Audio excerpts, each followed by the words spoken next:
Le 11 juillet 2026, l'Afrique commémore la journée africaine de lutte contre la corruption autour du thème arrêté par l'Union africaine, à savoir, je cite, « intensifier la promotion de l'intégrité et des valeurs anticorruption à travers l'Afrique ». L'enjeu de cette commémoration réside dans l'urgence de dépasser les seules réformes institutionnelles de haut niveau pour bâtir une véritable culture sociétale de redevabilité. Si ce thème résonne à l'échelle continentale, il prend une dimension existentielle et hautement patriotique dans l'espace des pays du Sahel, particulièrement au Burkina Faso, au Mali et au Niger. Dans notre espace sahélien engagé dans une dynamique commune de reconquête territoriale et de refondation étatique, la corruption n'est plus un simple délit financier, elle constitue un crime de haute trahison qui alimente l'insécurité. Ce fléau sape directement nos efforts communautaires de résilience et notre quête légitime de souveraineté et de développement. C'est pourquoi la SELC tient à saluer et à louer de manière appuyée les efforts vigoureux consentis par le gouvernement pour assainir la gestion publique, renforcer la transparence et replacer la rigueur au cœur de l'appareil d'État.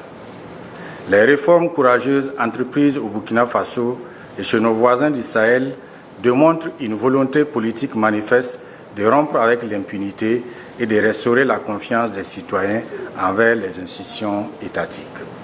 La corruption est un monstre tentaculaire à la peau dure. C'est pour cela que nous lançons un appel solennel à l'ensemble des acteurs de la chaîne nationale de lutte contre la corruption et des infractions assimilées pour demeurer farouchement unis, solidaires et vigilants. Aucune faille ne doit être tolérée dans nos rangs. Pour donner une portée historique à cette édition, l'Autorité supérieure de contrôle d'État et de lutte contre la corruption innove en expérimentant une approche intégrée. En effet, les activités de cette journée africaine de lutte contre la corruption, édition 2026, s'inscriront dans une dynamique continue qui se prolongera jusqu'au 9 décembre prochain. À cet effet, c'est l'ensemble de la société qui se mobilise à travers 5 leviers sociétaux majeurs, à savoir l'éducation dès le plus jeune âge, la mobilisation des autorités confessionnelles, les réinvestissements de nos valeurs culturelles endogènes comme le Mouti, la cellule familiale comme première école de l'éthique et le déploiement des technologies numériques pour la transparence. Après la présente conférence de presse qui fixe nos grandes orientations, nous procéderons à la diffusion des messages conjoints élaborés avec les principaux acteurs engagés dans la lutte contre la corruption, suivis de campagnes de sensibilisation directe par SMS via les réseaux de téléphonie mobile.